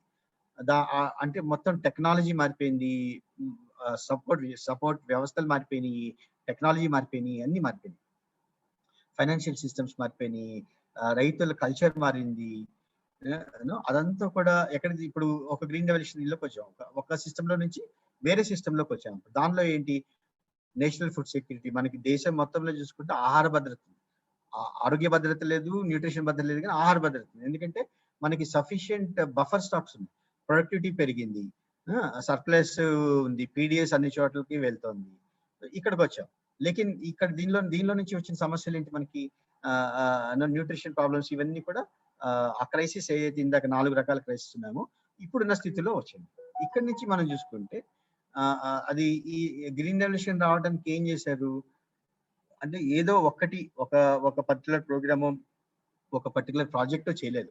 వాళ్ళు ఏం చేశారంటే మొత్తం వ్యవస్థను ఏర్పాటు చేశారు. ఒక క్రెడిట్ వ్యవస్థ ఏర్పాటు చేశారు, ఒక ఇరిగేషన్ వ్యవస్థ ఏర్పాటు చేశారు, ఒక విత్తనాన్ని అభివృద్ధి చేసే వ్యవస్థ ఉన్నది, ఫెర్టిలైజర్ కార్పొరేషన్స్ పెట్టారు, ఫెర్టిలైజర్ ఫ్యాక్టరీస్ పెట్టారు, ట్రాన్స్పోర్ట్ సిస్టమ్ డెవలప్ చేశారు, ప్రైస్ సపోర్ట్ ఇచ్చారు రైతులకి, తర్వాత ఎఫ్సిఐ పెట్టారు గోడౌన్లకి. ఈ సపోర్ట్ సిస్టమ్స్ అన్ని వస్తే ఒక సబ్సిస్టెన్స్ ఫార్మింగ్ లో నుంచి ఒక గ్రీన్ రెవల్యూషన్ వ్యవస్థలోకి మారింది. అంటే చాలా support systems help the system to move from one level to one type of systems to another type of systems. అట్లా చూసుకుంటే ఇప్పుడున్న స్థితిలో, ఇప్పుడున్న క్రైసిస్ లో ఏదైతే ఇక్కడ గ్రీన్ రెవల్యూషన్ క్రైసిస్ ఉన్నాయో దానిలో బేసిక్ ప్రిన్సిపల్స్ ఏంటి, నేషనల్ లెవెల్ ఆలోచించాలి, technology is the driver, macro solutions ఉన్నాయి, government will solve the problem, ఆ తర్వాత ఎకో సిస్టమ్ అవన్నీ వదిలిపెట్టేయండి, మేము ఎక్కువ ప్రొడ్యూస్ చేసి మేము చేసుకుంటాం గవర్నమెంట్ అన్న దానిలో నుంచి వచ్చిన సమస్యలో నుంచి ఎగ్రో ఎకాలజీ సెంట్రిక్. అంటే ఇప్పుడు ఈ వ్యవస్థ పనిచేయట్లేదు, మనకి ఈ క్రైసిస్ ని అధిగమించాలంటే గ్రీన్ రెవల్యూషన్ లో మనకి సొల్యూషన్ లేదు, మనం ఒక ఎగ్రో ఎకాలజీ వైపు వెళ్ళాలి అన్నది అందరూ చెప్తున్నారు. ఆ ఎగ్రో ఎకాలజీ వైపు వెళ్లే దానిలో ఎట్లా ఉండాలి, ఎట్లా మారుతుంది అని చూసుకుంటే అది ఒక నేషన్ సెంట్రిక్ నుంచి హౌస్ హోల్డ్ సెంట్రిక్ చేయాలి. అంటే ప్రతి ఇంటికి ఆహార భద్రత కావాలి, పట్టణాల్లో ఉన్నా, ప్రజల్లో ఉన్నా, కూలి చేసుకున్నా, రైతుగా ఉన్నా వాటికి ఆహార భద్రత కావాలి. వాళ్ళ ఎకో సిస్టమ్ తో లింక్ అయి ఉండాలి, వాళ్ళ production, eco system, nutrition, health, economy, ఈ 5టిని ఇంటిగ్రేట్ చేసుకుంటూ ఉన్న వ్యవస్థ రావాలి, డీసెంట్రలైజ్డ్ రావాలి. అంటే మొత్తం అంతా గవర్నమెంట్ ఆఫ్ ఇండియాలో సాల్వ్ చేస్తాను కాకుండా ఒక మండలంలో, కనీసం మన ఒక మండలంలో ఆహార భద్రతను చూస్తామా, న్యూట్రిషన్ చూస్తామా అనుకుంటే ఒక మండలానికి సరిపడా ప్రొడక్షన్ ఏదైతే ఉందో, ఎంత పల్సెస్ కావాలి, ఎంత డైవర్సిఫైడ్ లీఫీ వెజిటబుల్స్ కావాలి, ఏ రకమైన గింజలు కావాలి, మిల్లెట్స్ కావాలా, వేరే వేరే పల్సెస్ కావాలా, అలాగే ఫ్రూట్స్, కామన్స్ లో నుంచి వచ్చే ఫ్రూట్స్, ఫారెస్ట్ లో నుంచి వచ్చే వాటిని ఒక న్యాచురల్ రీజనరేషన్ ప్రాసెస్ నుంచి వచ్చేవి, అవన్నీ కూడా మనము ఒక మండలంలో రిస్టోర్ చేయగలమా, ఒక మండలంలో బయోడైవర్సిటీని రిస్టోర్ చేయగలమా. Biodiverse eco system in a mandal can support a divorce and rich food and nutrition to the community. ఆ లెవెల్లో మళ్ళీ ఇంకా కిందకి వెళ్తే ఒక పంచాయత్ సెల్ఫ్ సఫిషియెంట్ అవ్వగలదా? ఎక్కడైతే వాళ్ళు ఎకలాజికల్ గా పండించుకోలేరు, కాఫీ అన్ని చోట్ల పండదు, కాఫీ ఎక్కడైనా తెచ్చుకోవచ్చు, బట్ పండేవన్నీ పండించుకోవచ్చు. అట్లా ఒక ఎకోసిస్టమ్ జనరేట్ చేస్తూ ఆ ఎకోసిస్టమ్ లో మనము ఒక న్యూట్రిషన్ స్థాయిని అభివృద్ధి చేసుకోగలుగుతామా? దానికి మనము ఎట్లాంటి వ్యవస్థలు ఏర్పరచుకోవాలి, ఎట్లాంటి పాలసీస్ ఉంటే అట్లాంటి వ్యవస్థలు ఏర్పడతాయి అన్నది మనం ఆలోచించాల్సిన విషయం. దాని ప్రిన్సిపల్స్ చూసుకుంటే మనము చాలా ఎక్స్పీరియన్సెస్ ఇప్పుడు ఎమర్జ్ అవుతుంది. ఇదంతా కూడా ఏదో థియరీ కాదు. ఇప్పుడు చూసుకుంటే మీరు హైదరాబాద్ లో చాలా మంది చూసుకుంటే ప్రతి వీధికి నూనె గనుగులు వచ్చినాయి, ప్రతి దగ్గర ప్రకృతి వ్యవసాయ షాప్లను వచ్చినాయి. వాళ్ళంతా కూడా జనాలందరూ కూడా మీరు పురుగు మందులు లేనివి కొనాలనుకుంటున్నారు. This is huge demand for pesticide free produce. ఇట్లాగా మనం ఉంది కాబట్టి కన్జ్యూమర్ డిమాండ్ ఉంది, తర్వాత ఒక పబ్లిక్ కన్సెన్సస్ ఉంది, మనకి క్రైసిస్ మన ఎదురుగా ఉన్నది. కాబట్టి మనము ఈ అగ్రో ఎకాలజీ ఫార్మ్ సిస్టంలోకి మారాలి అన్నది ఇన్నోవేటబుల్ గా కూడా అవుతుంది. దానికి చేయాలంటే ఏం చేయాలి? ఫస్ట్ మనం ఏం చేయాలంటే ఒకటి మోనోక్రాప్స్ లో నుంచి సిస్టమ్స్ ని మల్టీ టైర్ క్రాప్స్ తీసుకోవాలి. మనం డీసెంట్రలైజ్ చేసుకోవాలి. ఒక పంచాయత్ లెవెల్ ప్లానింగ్ రావాలి. ఆ పంచాయత్ లెవెల్ ప్లానింగ్ లో అక్కడ ఒక సింగిల్ క్రాప్, ఒకే క్రాప్ కాకుండా మల్టీ టైర్, మల్టిపుల్ క్రాప్స్, రకరకాల పంటలు, సంవత్సరం అంతా ఉండే పంటలు మనం పండించుకోగలుగుతామా? తర్వాత ప్రతి ఇంటి పరిసరాల్లో కిచెన్ గార్డెన్స్ కానీ, బ్యాక్యార్డ్ పౌల్ట్రీ కానీ, ఇంటి పరిసరాల ఆహార వ్యవస్థ, ఆహార ప్రొడక్షన్ అది ఇంటెన్సిఫై చేయగలుగుతామా? అట్లానే మన పబ్లిక్ డిస్ట్రిబ్యూషన్ సిస్టమ్, ICDS ఉన్నాయో అక్కడ ఏవైతే ప్రొక్యూర్మెంట్ ఉన్నదో వాటన్నిటిలో కూడా మనం మిల్లెట్స్ లాంటివి పట్టుకెళ్తామా వరిని తగ్గించుకుని, సో దట్ మిల్లెట్స్ ప్రొడక్షన్ పెరుగుతుంది, మార్కెట్ వస్తుంది, అన్న వస్తుంది. తర్వాత ఫుడ్ ప్రాసెసింగ్ డీసెంట్రలైజ్ చేయగలుగుతామా? మంచి ఉదాహరణ నూనె గిన్నెలు. ఇంతకుముందు అంతా ప్యాకెట్ లో కొనుక్కునే వాళ్ళము, చాలా మంది ఇప్పుడు సిటీలో లోకల్ గా షాపుల్లో గిన్నెల్లో కొనుక్కుంటాము హైదరాబాద్ లో ఉన్న దానిలో. తర్వాత ప్రకృతి వ్యవసాయం వరకు మనం వెళ్తాము. ఇలా చేస్తే మనకి ఈల్డ్ తగ్గిపోతుందా అన్నది ఒక ప్రశ్న వస్తుంది. ఈ పక్కనున్న గ్రాఫ్ మేము చేసిన మా ఎక్స్పీరియన్సెస్ నుంచి వచ్చింది. కొన్ని చోట్ల ట్రై చేసి చూస్తే ఒకే ఎకరంలో 7 పంటలు వేసిన దానికి 6 పంటలకి 5 పంటలకి మొత్తం చూసుకుంటే మాకు మొత్తం ఇది గ్రౌండ్ నట్ ఈల్డ్ అనంతపురంలో చేసినది. నవధాన్య పద్ధతి అని అనంతపురంలో ఒక పాత పద్ధతి ఉండేది. దానిలో 8, 9, 10 రకాల పంటలు పండిస్తారు ఒకే దాని నుంచి, గ్రౌండ్ నట్ తో సహా. అది ట్రై చేస్తే మాకు మెయిన్ క్రాప్ ఏదైతే గ్రౌండ్ నట్ ఉందో ఆ మెయిన్ క్రాప్ ఈల్డ్ మాకు 7 పంటలు వేసిన దానిలో ఎక్కువ వచ్చింది కంపేర్ టు అదర్స్. 5 క్రాపులు దానిలో ఎక్కువ వచ్చింది. ఫాడర్ ప్లస్ గ్రౌండ్ నట్ చూసుకుంటే 5 క్రాపులు దానిలో మీరు ఇది చూసుకుంటే, మీరు బ్లూది చూసుకుంటే 7 క్రాపులు వేస్తే ఫుడ్ గ్రెయిన్ ఈల్డ్ ఎక్కువ ఉన్నది. అంటే గ్రౌండ్ నట్, కందులు, మినుములు అన్ని కలుపుకుంటే ఓవరాల్ దానికంటే ఎక్కువ ఉన్నది. అలా చూసుకుంటే ఫాడర్ ఇవన్నీ చూసుకుంటే కనుక 5 పంటలు వేసిన దానిలో ఎక్కువ ఉన్నది. సో మల్టిపుల్ క్రాపింగ్స్ లో ఈల్డ్ తగ్గుతాయి అన్నది కూడా మనం రీవెరిఫై చేయాలి. అగ్రికల్చర్ సైంటిస్ట్ కూడా ఈ విధానాన్ని రీవెరిఫై చేయాల్సిన అవసరం ఉంది. ఇది లాస్ట్ స్లైడ్. నేను ముగించే ముందు ఏం చేద్దాం అనుకుంటుంటే 3 రకాల కీ ఇంటర్వెన్షన్స్ ఉండాలి. ఒకటి మనము హౌస్ హోల్డ్ లెవెల్ ఇంటర్వెన్షన్ ఉండాలి. ఇప్పుడు మనం ICDS, స్టేట్ న్యూట్రిషన్ ప్రోగ్రామ్స్ అన్ని కూడా ప్రభుత్వము ప్రొక్యూర్ చేసి ప్రజలకు పెడుతుంది, గర్భిణీ స్త్రీలు కావచ్చు, పిల్లలు కావచ్చు. అట్లా కాకుండా ప్రజలు సొంతంగా వాళ్ళ న్యూట్రిషన్ ని పెంపొందించుకునే విధానాల్లో న్యూట్రిషన్ ప్రోగ్రామ్ లేదు. న్యూట్రిషన్ ప్రోగ్రామ్ ప్రభుత్వం ఇచ్చే ప్రోగ్రామ్, ప్రజలు వాళ్ళంతా వాళ్ళు ప్రొడ్యూస్ చేసుకునేలేదు. కానీ వాళ్ళంతా వాళ్ళు ప్రొడ్యూస్ చేసుకోగలిగితే ఆ న్యూట్రిషన్ ఇవ్వాల్సిన అవసరం కూడా ఉండకపోవచ్చు. అందుకని హోమ్ స్టేట్ ప్రొడక్షన్ అంటే విలేజ్ వాళ్ళ హౌస్ హోల్డ్ పరిసరాల్లో ప్రొడక్షన్ మనం అట్లా పెంచుకుంటాము. తర్వాత ఆ diversified food production, self consumption కి, లోకల్ కన్జంప్షన్ కి, నా ఇంటికి నా ఊరికి కావలసిన ఆహారపు డైవర్సిఫైడ్ ఆహారం అంతా కూడా నేను పండిస్తాను అన్నది కనుక ఒక ఎకానమీ అయితే కనుక అది మనం చాలా వరకు ఈ సెక్యూరిటీని తీసుకోవడానికి ఉంటుంది. అలానే ఈ మోనోక్రాప్స్ లో నుంచి ఏ అగ్రో ఎకాలజీకి అనుబంధంగా ఉన్న క్రాప్ సిస్టమ్స్ మనం డెవలప్ చేయగలుగుతాము. పాలసీ లెవెల్లో చూస్తే ఇట్లాంటి విధానాలకి అంటే క్రాప్ డైవర్సిఫికేషన్ కి వాటికి ఇన్వెస్ట్మెంట్ చేయగలుగుతామా? తర్వాత లార్జ్ స్కేల్లో హోమ్ స్టేట్ వాటికి ఇన్వెస్ట్మెంట్ చేయగలుగుతామా? మనం న్యాచురల్ ఫార్మింగ్ మోడ్స్ లో వెళ్ళడానికి ఇన్వెస్ట్మెంట్ చేయగలుగుతామా? ఇవి మనము ముఖ్యంగా ఆలోచించాల్సిన విషయం. సో ఇక్కడ నేను ఇంకా ముగిస్తాను. సో బ్రాడ్ గా చెప్పదలుచుకుంది ఏంటంటే మనం ఎప్పుడైతే వ్యవసాయాన్ని, పరిసర వాతావరణ పరిసరాలను, ఎకో సిస్టమ్ని, హ్యూమన్ హెల్త్ని విడగొట్టి దేనికి దాన్ని విడివిడిగా చూసామో అక్కడి నుంచి జనరేట్ అయిన క్రైసిస్ మనకి చాలా స్పష్టంగా, చాలా ఇంటెన్సివ్ గా మనకి ఇప్పుడు ఎఫెక్ట్ చేస్తుంది. ఇప్పుడు న్యూట్రిషన్ క్రైసిస్ కావచ్చు, మైక్రోన్యూట్రియంట్ క్రైసిస్ కావచ్చు, విటమిన్ క్రైసిస్ కావచ్చు, తర్వాత భూములు నిస్సారమైపోవడం కావచ్చు, గ్రౌండ్ వాటర్ ఎండిపోవడం కావచ్చు, ఫార్మర్ ఇన్కమ్ కావచ్చు, వీటన్నిటికీ ఒక లింక్ మనం చూడగలిగితే కనుక ఆ లింక్ ని, ఏదైతే తెగిపోయిన సంబంధాన్ని మనం మళ్ళీ కూర్చగలుగుతామో, మళ్ళీ ఒక తాటి మీద తీసుకొచ్చి వీటి లింకేజ్ తీగరాడతాము, అలాగే ఒక డీసెంట్రలైజ్ పంచాయత్ కానీ మండల్ లెవెల్ ప్లానింగ్ లోకి వెళ్ళగలుగుతాము, decentralise panchayat mandal level investment లోకి మనం వెళ్ళగలుగుతాము.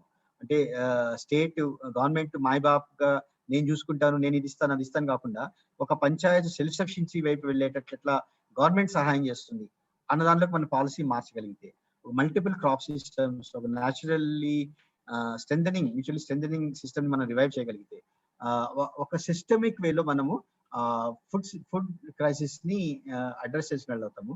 అట్లా కాకుండా ఇదిగో న్యూట్రిషన్ డెఫిషియన్సీ ఉంది, ఐరన్ డెఫిషియన్సీ ఉంది కాబట్టి ఐరన్ పిల్ ఇస్తాను, జింక్ డెఫిషియన్సీ ఉంది కాబట్టి జింక్ పిల్ ఇస్తాను, ఇట్లాగా మనం ఒకటోటి లేకపోతే మనం ICDS లో పిల్లలకి ఇచ్చే ఆహారంలో నేను ఐరన్ ని పెట్టిస్తాను, ఫోర్టిఫై చేసి ఇస్తాను.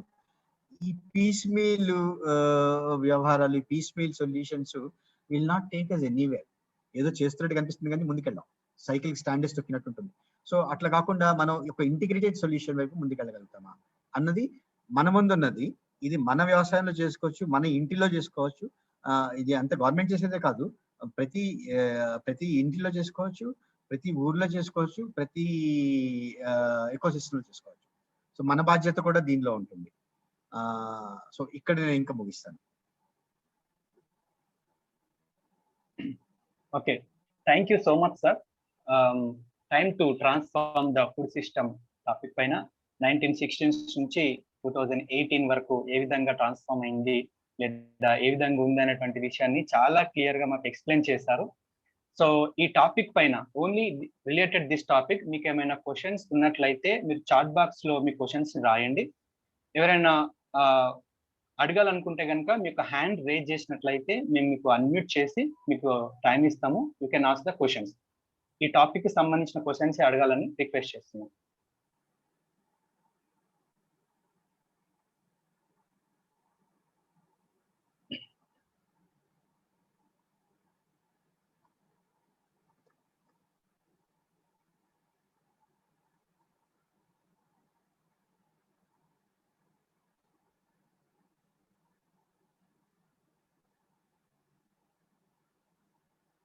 కొంతమంది హ్యాండ్ రైజ్ చేసి ఉన్నాయి. యా, సురేష్ గుప్తా గారు హ్యాండ్ రైజ్ చేశారు. రితీష్ గారు, can you unmute Suresh Gupta? Yeah, అడగండి సురేష్ గుప్తా గారు. యా, నమస్తే సార్. ముందుగా మనందరం ప్రపంచ జీవ వైవిధ్య దినోత్సవాన్ని జరుపుకోబోతున్నందుకు అందరికీ శుభాకాంక్షలు తెలియజేస్తూ,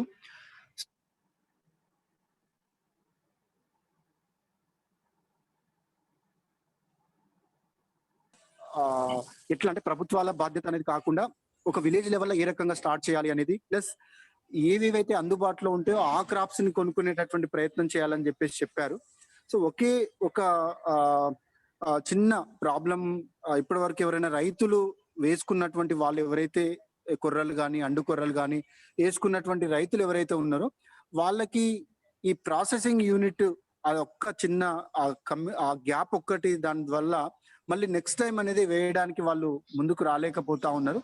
సో ముఖ్యంగా మా నల్గొండలో చూసినట్లయితే 2 ప్లేస్లు, ఒకటి ఈదులూరు, ఒకటి నార్కట్పల్లిలో ఒకటి పెట్టారు, కానీ వాళ్ళు దాన్ని టైం టు టైం మెయింటైన్ చేయలేకపోతా ఉన్నారు.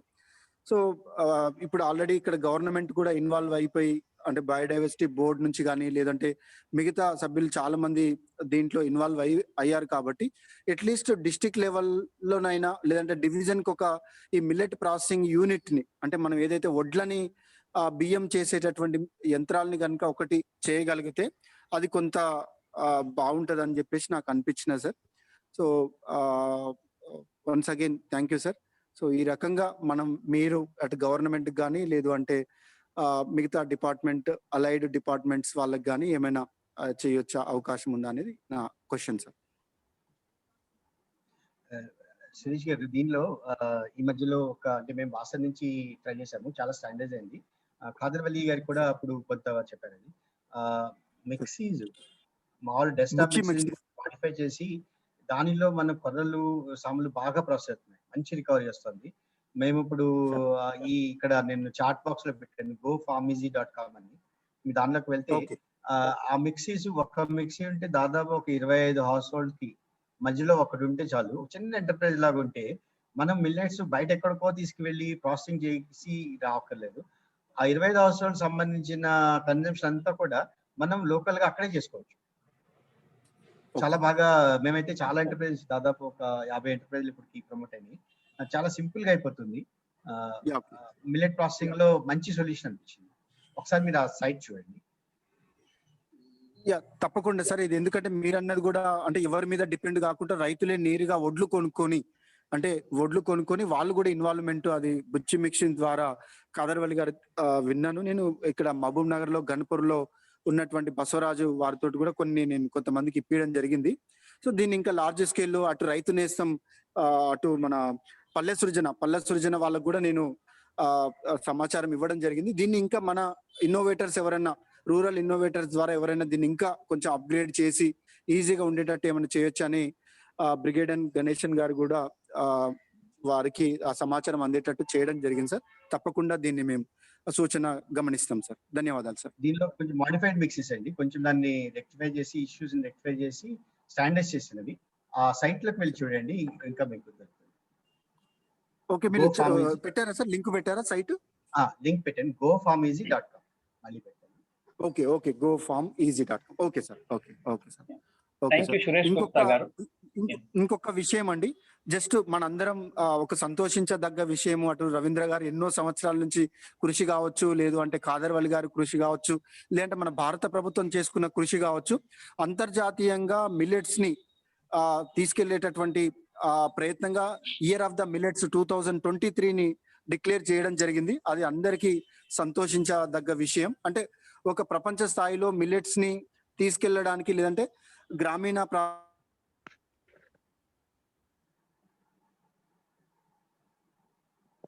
అని చెప్పేసి నేను అనుకుంటా ఉన్నాను sir. Thank you sir.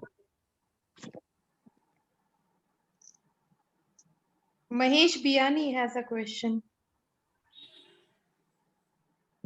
Come in, Mahesh Biyani. Please unmute Mahesh Biyani.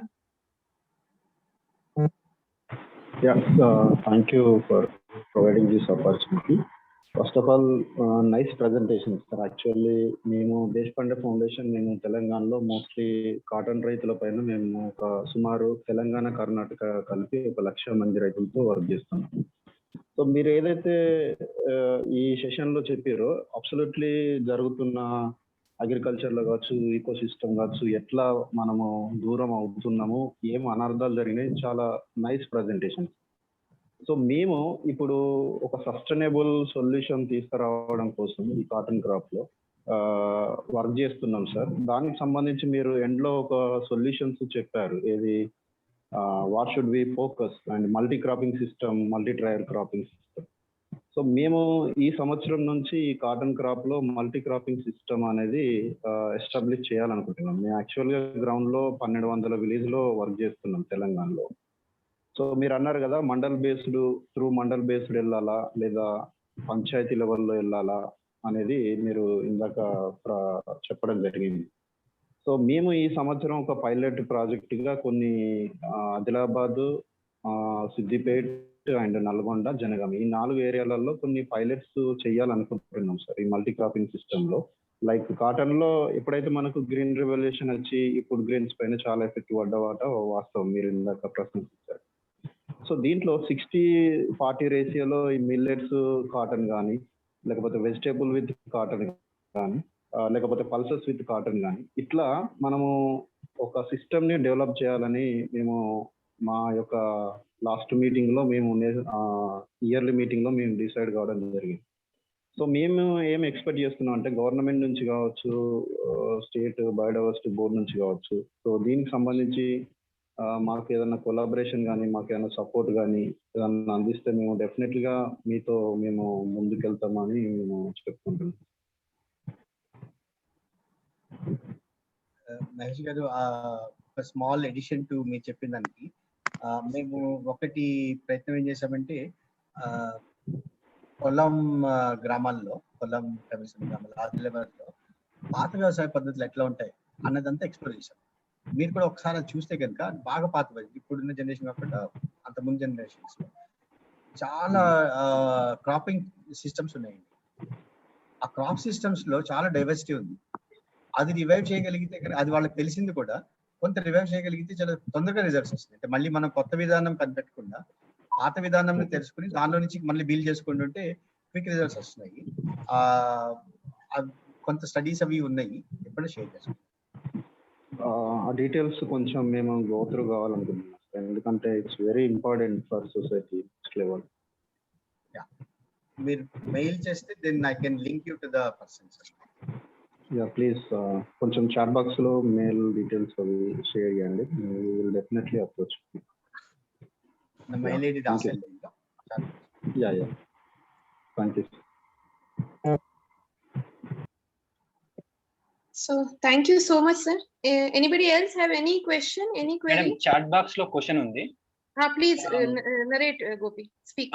Climate changes కూడా వ్యవసాయ విధానాలు మారడానికి కారణం అనే విషయం పైన కొంచెం ఇన్ఫర్మేషన్ ఇవ్వమని మల్లేశం గారు అడిగారు సార్. క్లైమేట్ చేంజెస్ వ్యవసాయ విధానాలు మారడానికి ఏమైనా రీజన్ ఉందా అనే క్వశ్చన్ అడుగుతున్నారు. అది చాలా పర్సెప్టివ్ విషయం అండి. నా అనుభవం నుంచి చెప్తున్నాను. నేను చదివింది, రీసెర్చ్ లో చూసింది, తర్వాత ఫీల్డ్ లో చూసింది. చాలా వరకు మనము మారిన విధానాలకి అండ్ సమస్యలకి క్లైమేట్ కి ముడిపెడతాము, ఎందుకంటే మన బాధ్యత పోతుంది కాబట్టి. క్లైమేట్ మారడం చూసుకుంటే మీకు వర్షం పెద్దగా మారింది లేదు. మీరు వర్షపాతం హెచ్చుతగ్గులు చూసుకుంటే మారినది ఆ అంబియన్స్ మధ్యలోనే ఉంటుంది. పెద్దగా తగ్గింది లేదు, పెద్దగా పెరిగింది లేదు, వెరీ స్లైట్. కాకపోతే ఏంటంటే డిస్ట్రిబ్యూషన్ ఫెయిల్యూర్స్ ఉన్నాయి. డిస్ట్రిబ్యూషన్ ఫెయిల్యూర్స్ లో ఏంటంటే ఆ గ్యాప్స్ ఎక్కువ ఉన్నాయి, తర్వాత డ్రై స్పెల్స్ ఎక్కువ అవుతున్నాయి, లేకపోతే ఇంటెన్సివ్ రెయిన్ఫాల్ ఈవెంట్స్ పెరుగుతున్నాయి. దానికి ఒకప్పుడు మనకి క్రాప్ సిస్టమ్ డైవర్సిఫైగా ఉంటే రిస్క్ మిటిగేషన్ ఉండేది. ఇప్పుడు ఏం చేస్తున్నాం అంటే మోనోక్రాప్, షార్ట్ డ్యూరేషన్ క్రాప్స్ లోకి వెళ్ళాం కాబట్టి అదేంటంటే దాని ఇంపాక్ట్ కొంచెం వేరియేషన్ ఇంపాక్ట్ మన మీద ఎక్కువగా ఉంటుంది. దానికి మనం ఏంటంటే క్లైమేట్ మారింది అనుకుంటాం.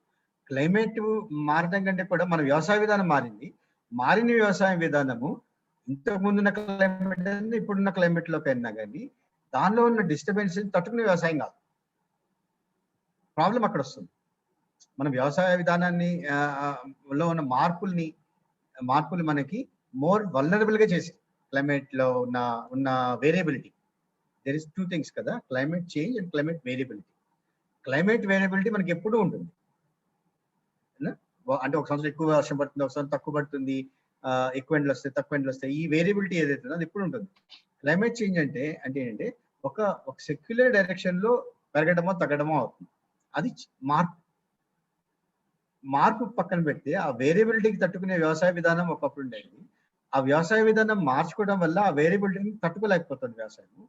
ఫెయిల్యూర్స్ ఎక్కువ ఉన్నాయి, ఎందుకంటే సింగిల్ క్రాప్ సిస్టమ్స్ కాదు, షార్ట్ డ్యూరేషన్ క్రాప్ సిస్టమ్స్. దానిని మనం ఏమంటున్నాం అంటే క్లైమేట్ చేంజ్ వల్ల వచ్చేసింది అన్నది. అంటే ఎవ్రీబడి ఈజ్ అబ్జాల్వింగ్ దేర్ రెస్పాన్సిబిలిటీ. రైతులు అబ్జాల్వ్ చేసుకుంటున్నారు, గవర్నమెంట్ అబ్జాల్వ్ చేసుకుంటున్నారు క్లైమేట్ చేంజ్ మీద దాన్ని పెట్టి. ఇది నా కంక్లూజన్ మొత్తం చూసినాక.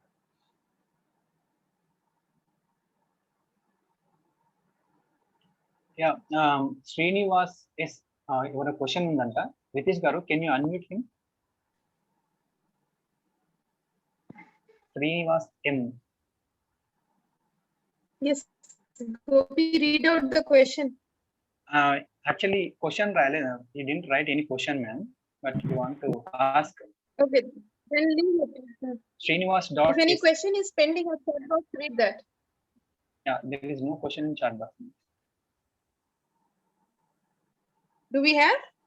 No, ma'am. No question. Srinivas was unmuted. Okay.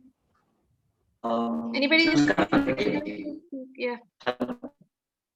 నమస్కారం సార్ అందరికి. వినపడుతుందా మీ అందరికి? మీ వాయిస్ కొంచెం డిస్టర్బెన్స్ గా ఉంది, కొంచెం clear. Okay, I will write my question. ఇప్పుడు ఓకే, మాట్లాడొచ్చు.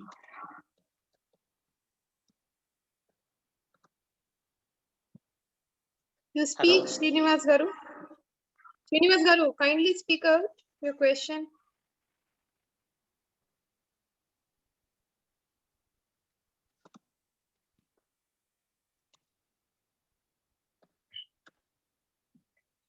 ఓకే, ఇందాక ఎవరు సదానందం గారు హ్యాండ్ రైజ్ చేశారు. మీకు ఏమైనా క్వశ్చన్స్ ఉంటాయి అడగొచ్చు.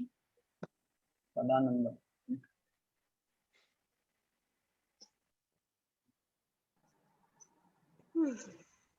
Sadanand Garu, kindly come.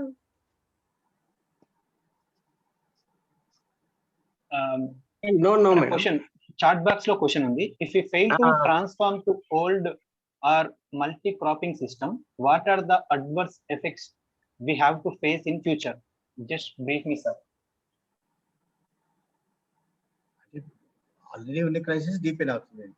మనం ఒక డైరెక్షన్ లో ఏదైతే వెళ్తున్నామో ఆ డైరెక్షన్ లో ఇంకా ఫాస్ట్ గా వెళ్తాం. Crisis will deepen.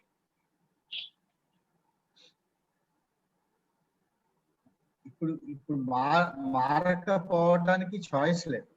అంటే there is no technical choice. ఇంతకుముందు అంటే కొత్త వెరైటీ వచ్చి మనని కాపాడుతుంది అన్నది లేదు, కొత్త మెషిన్ వచ్చి కాపాడుతుంది అన్నది లేదు. No such technologies exist. Only biology can save us. Biology ఏంటంటే always lives in systems. So ఆ బయాలజికల్ సిస్టమ్స్ ఎట్లా రిప్లెనిష్ అవుతాయి అనే దాని మీద మొత్తం వరల్డ్ ఓవర్ లో FAO నుంచి కూడా చాలా క్లియర్ గా వచ్చింది. వరల్డ్ ఓవర్ లో చాలా మంది సైంటిస్టులు అంతా కలిపి రాసింది ఏంటంటే మనకి ఈ ట్రాన్స్ఫర్మేషన్ నెక్స్ట్ ఒక 60 సీజన్స్ లో అవ్వకపోతే ఆ తర్వాత దెర్ ఇస్ నో చాయిస్ అని. So we are standing at a gate where we have two options. Either we change the road or we go into a road of disaster.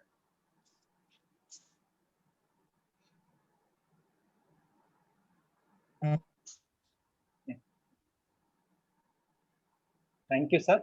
ఇంకా ఎవరైనా questions ఉన్నాయా?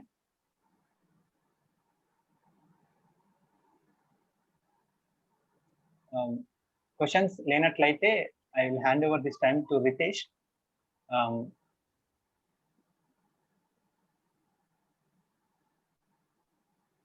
ఈ ప్రోగ్రామ్ కి సంబంధించిన పార్టిసిపేషన్ సర్టిఫికెట్ మీకు time limit అనేది ఉంటుంది. ఏ టైం వరకు ఆ సర్టిఫికెట్ అవైలబుల్ ఉంటుందో ఆ డౌన్లోడ్ ఏ విధంగా చేసుకోవాలో మీకు ఎక్స్ప్లెయిన్ చేస్తారు. Ritesh, over to Ritesh. Hello, thank you Gopi. First of all ఈ ఆపర్చునిటీ ఇచ్చినందుకు చాలా థ్యాంక్స్. సో ఫస్ట్ నా స్క్రీన్ షేర్ చేస్తాను మీ అందరితోని. సో ఇదండి వెబ్సైట్ https:/tsepba.org/zoom. ఈ వెబ్సైట్కి వెళ్ళండి.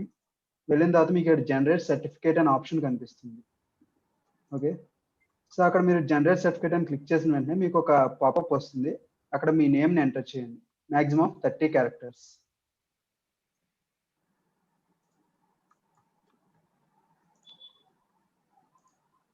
స్క్రీన్ కనిపిస్తుందండి. జనరేట్ సర్టిఫికేట్ క్లిక్ చేసిన తర్వాత మీ నేమ్ని ఎంటర్ చేయండి. ఎంటర్ చేసి డౌన్లోడ్ క్లిక్ చేసిన ఆటోమేటిక్గా సర్టిఫికేట్ అనేది మీ సిస్టంలోకి మీ మొబైల్ డివైస్కి డౌన్లోడ్ అయిపోతుంది. సో ఇది registration process. And evening 5 o'clock వరకు ఈ సిస్టమ్ అనేది అవైలబుల్గా ఉంటుంది. ఆల్రెడీ ఇప్పుడు వెబ్సైట్లో లైవ్గా ఉంది. సో మీరు జనరేట్ చేసుకోవచ్చు certificates. Thank you everyone. Yeah, now I want to take this opportunity to thank Mr. Ravindra sir, because in a very short duration he agreed to my invitation and with such a informative presentation. So thank you sir, thank you so much for joining us, and thank you to all the stakeholders, board members, expert members, our NGOs, our teachers, our professors, students who have joined us and made this program successful. Do join us tomorrow also at the same time, and day after tomorrow at 3 to 5 for final celebration of Biodiversity Day. Thank you so much. Thank you. We shall close it now. Okay, Ritik.